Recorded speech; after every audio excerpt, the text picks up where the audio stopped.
Evangelho de João, capítulo 3, verso 8. Vamos ler juntos?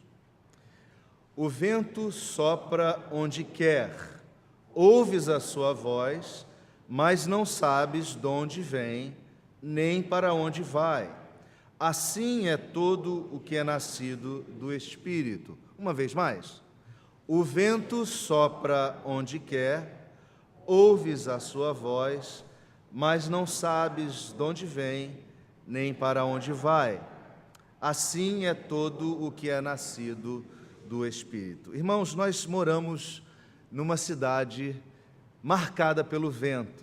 Rio de Janeiro é uma cidade que é quente, né? Mas ela é marcada pelo vento. A brisa sopra e ela define muita coisa a respeito de como a cidade funciona. Nós somos uma cidade de esportes radicais, e um deles, que eu não tenho coragem de fazer, é a asa delta. Todos nós já passamos por ali, pelo São Conrado, e já observamos aqueles homens e mulheres que descem com muita coragem daquela rampa da Pedra Bonita, se lançam no vazio e fazem aquela beleza de voo, né? Seja de asa delta, seja de parapente.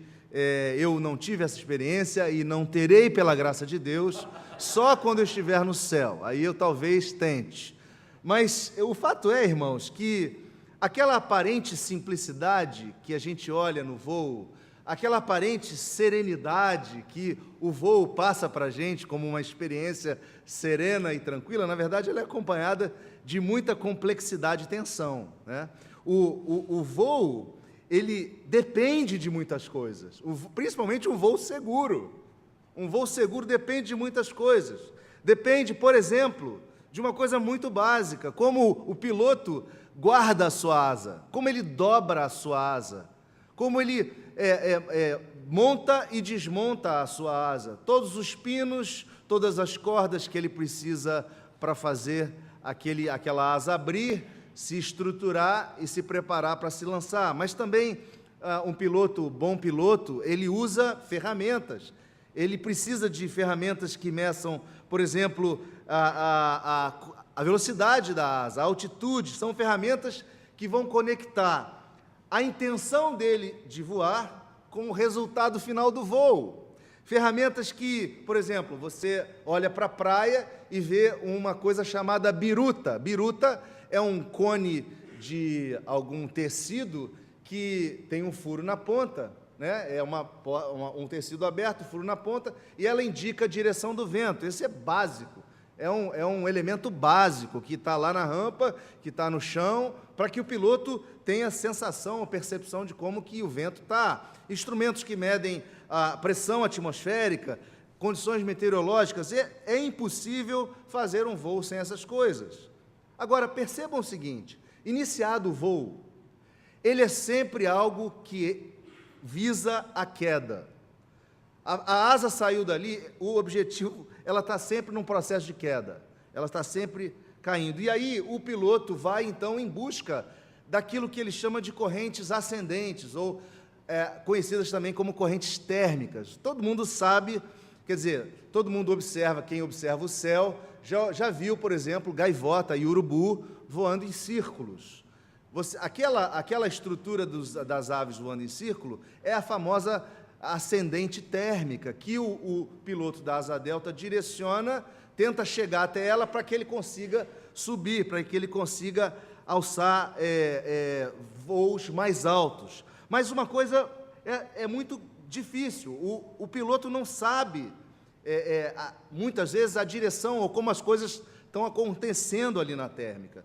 O vento, ele é complicado de medir, então ele tem que observar muito bem. Ele precisa sentir muito bem. Ele precisa se posicionar naquele trapézio, que é onde ele segura, distribuindo o peso para a esquerda e para a direita, para fazer a asa andar para a esquerda ou para a direita, descer ou subir. A gente está diante de um texto, irmãos, que trata da vida de um homem religioso, um homem conhecidamente importante. O texto diz que ele era um dos principais fariseus. Nicodemos é um homem que estava interessado em conhecer a mensagem do Mestre. Ele queria saber quem, afinal de contas, Jesus era. Ele era uma pessoa que estava tomado de curiosidade a respeito de Jesus Cristo. Lá no verso 2, lá no contexto do verso 2 do capítulo 3, diz que ele de noite foi ter com Jesus e disse-lhe: Rabi, sabemos que és mestre vindo da parte de Deus, porque ninguém pode fazer esses sinais que tu fazes se Deus não estiver com ele. Ele faz essa afirmação a partir do seu conhecimento, a partir da sua experiência como um fariseu, como alguém que estava ligado à Bíblia, como alguém que estudava a Bíblia, como alguém que entendia os tempos. Agora, ele faz essa afirmação de uma forma muito intelectual. E ele é surpreendido no meio dessa interlocução, no meio dessa conversa, por uma questão, uma pergunta de Jesus, ou, na verdade, uma afirmação de Jesus que coloca a espiritualidade dele em xeque. Nicodemos tem a sua espiritualidade questionada. E a gente vê, então, uma pessoa que não conseguia entender quem Jesus era naquele momento, e Jesus vira para ele e diz o seguinte: Nicodemos, em verdade eu te digo que se alguém não nascer de novo, não pode ver o reino de Deus. Se você não nascer de novo, você não pode ver o reino de Deus. E Nicodemos fica confuso, porque ele acha que aquele nascimento tinha a ver com o nascimento físico. Como alguém pode voltar para o ventre da sua própria mãe? E então aquele diálogo caminha, e Nicodemos então vai tendo diante de si as explicações. E nós estamos, irmãos, vivendo um momento de celebração aqui na nossa igreja, né? Celebração dos nossos 49 anos. Todo momento de celebração é um bom momento para reflexão, é um bom momento para questionamentos. Da mesma forma que Nicodemos estava sendo questionado, nós precisamos refletir sobre a nossa espiritualidade. E é isso que eu queria fazer nessa manhã com vocês, a partir da perspectiva do verso 8. Eu queria propor a vocês que o tema da nossa reflexão é a busca por uma espiritualidade saudável. E quando a gente olha para o verso 8, que foi o verso lido, nós podemos perceber 3 coisas importantes a respeito de uma espiritualidade saudável. A primeira delas é que a espiritualidade saudável é aquela que é fruto de regeneração. Jesus diz, ou melhor dizendo, o texto diz, né, que a pessoa tem que nascer do Espírito. A pessoa que ouve a voz do vento, que olha para onde o vento sopra e não consegue saber nem de onde vai, nem para onde vem, tem que ser nascida do Espírito. Interessante, porque a palavra que é usada aqui, nascer de novo, onde a gente tem a tradução pela palavra novo, na realidade é uma palavra que traz o sentido de nascer do alto. Mais adiante no texto de João, no verso 31, vocês veem o verso dizendo o seguinte: quem vem das alturas certamente está acima de todos. Quem vem da terra é terreno e fala da terra. Quem veio do céu está acima de todos. A palavra usada e traduzida para alturas é a mesma palavra usada e traduzida para novo. Ou seja, no verso 3, quando fala em nascer de novo, é nascer do alto, é nascer de Deus, é um nascimento interior que não é produzido pelo esforço humano, ele é resultado diretamente da ação de Deus, uma ação monérgica que a gente chama, de uma pessoa agindo, e não sinérgica, Deus fazendo uma parte e Deus fazendo a outra parte. Não há isso na regeneração, no nascer do alto, no nascer de novo. Deus faz a parte dele e somente isso é necessário. dos grandes homens do cristianismo, viveu no século XX, no início do século XX. Ele foi o primeiro-ministro da Holanda. O nome dele é Abraham Kuyper. Ele foi pastor também na Holanda, um homem muito importante na teologia reformada e na Holanda também. Ele, no livro dele, A Obra do Espírito Santo, ele mostra de forma muito didática o que é esse nascer de novo, o que é esse processo de regeneração. Ele diz o seguinte: há uma discriminação entre as operações do Espírito Santo em nós. Uma é consciente, a outra inconsciente. A que é consciente é a conversão. A que é inconsciente é a regeneração, que precede a conversão. Ele diz que a graça de Deus, ela opera essa regeneração em 3 estágios sucessivos. O primeiro estágio, nele, Deus planta em nós uma nova vida. Nós tínhamos um coração morto espiritualmente, e Deus vai lá, planta no nosso coração uma nova vida. Mas no segundo estágio, quando, depois de sermos trazidos da morte espiritual para a vida, nós somos regenerados e chegamos à conversão.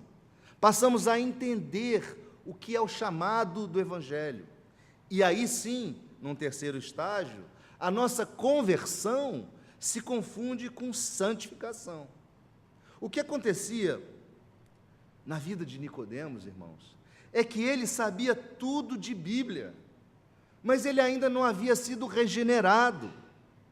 Ele ainda não havia tido uma experiência com o Deus da Bíblia.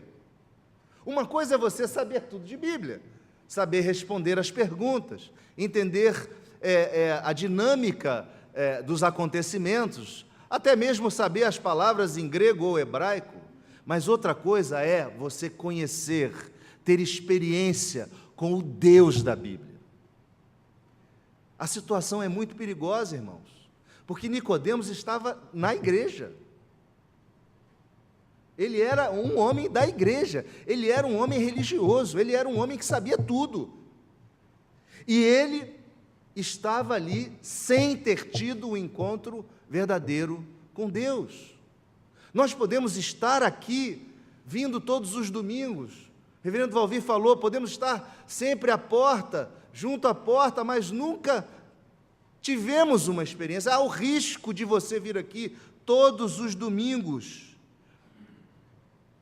Há o risco até de você ser um dos principais e você não ter tido a experiência com Deus. Nós precisamos entender que espiritualidade saudável precisa resultar de um coração regenerado.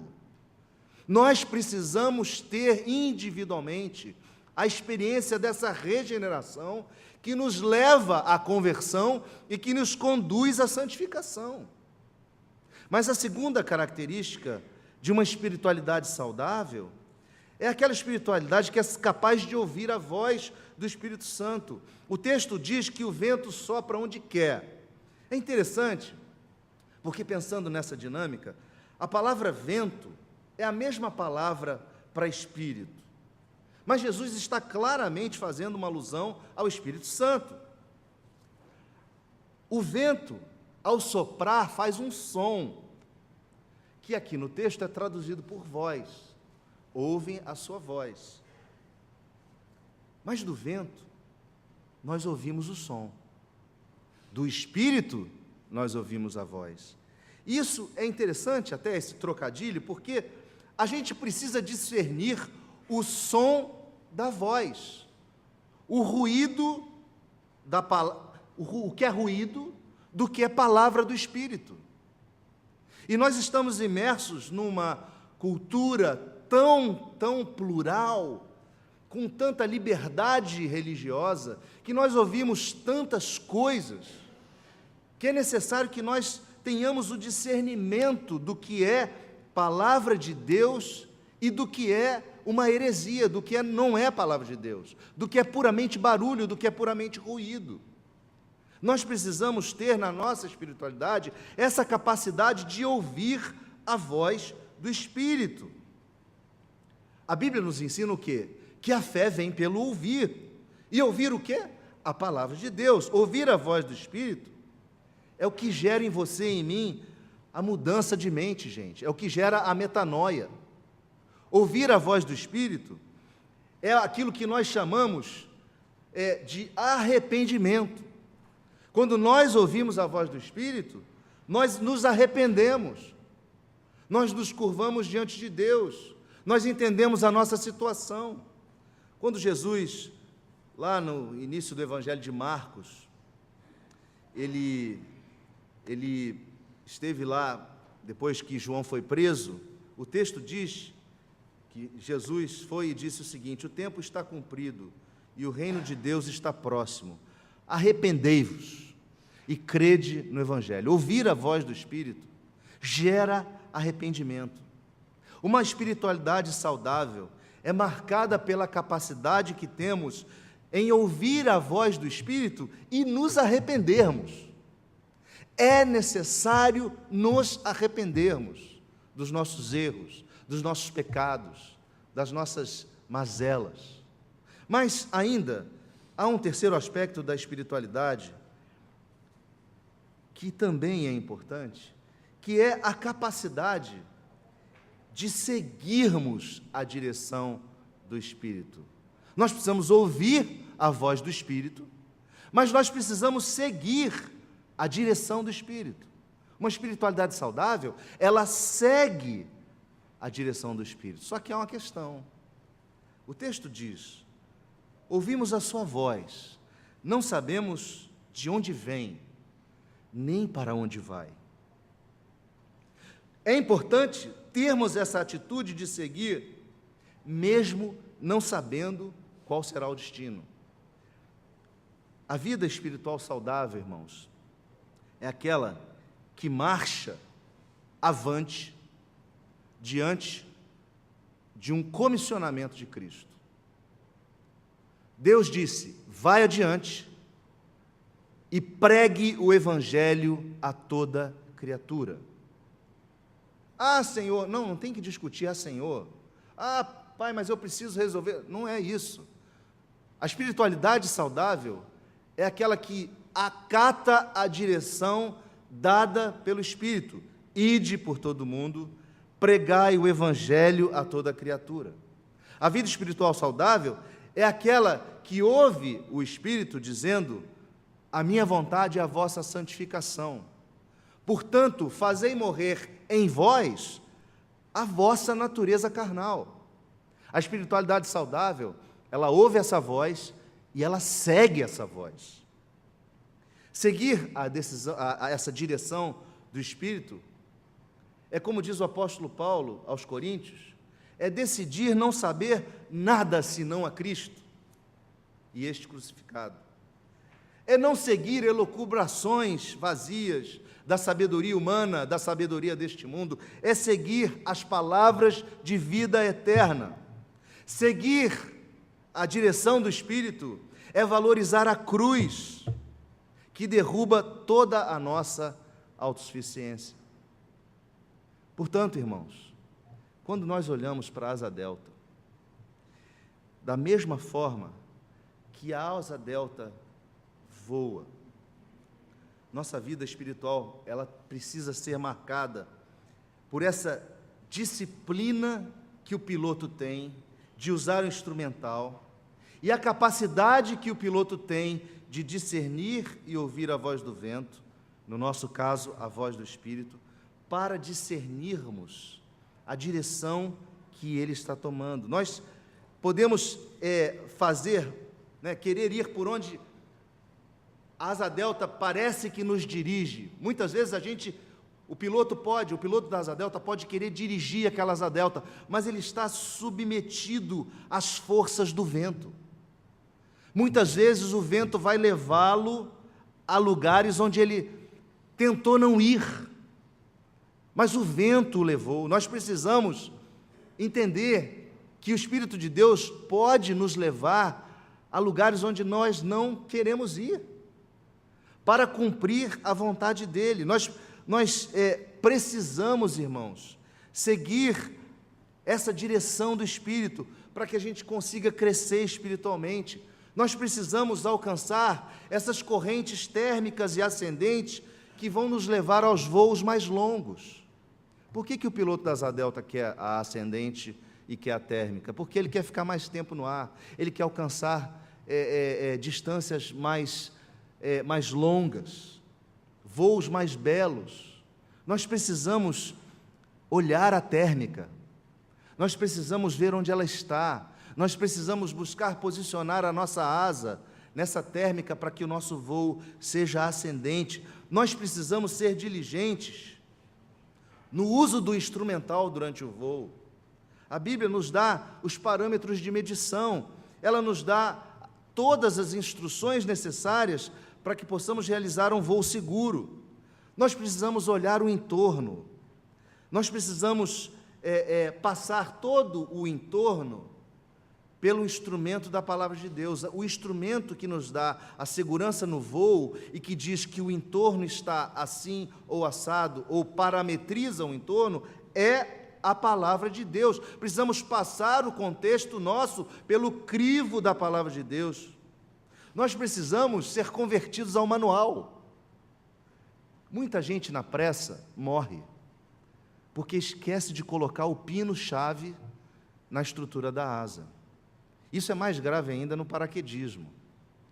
Muitos, por pressa ou falta de atenção, cometem o erro de não atarem certos nós, de não amarrarem certas coisas. Nós precisamos ser absolutamente diligentes no uso do instrumental. Nós precisamos ser pessoas que não abrem mão do experimental, do instrumental.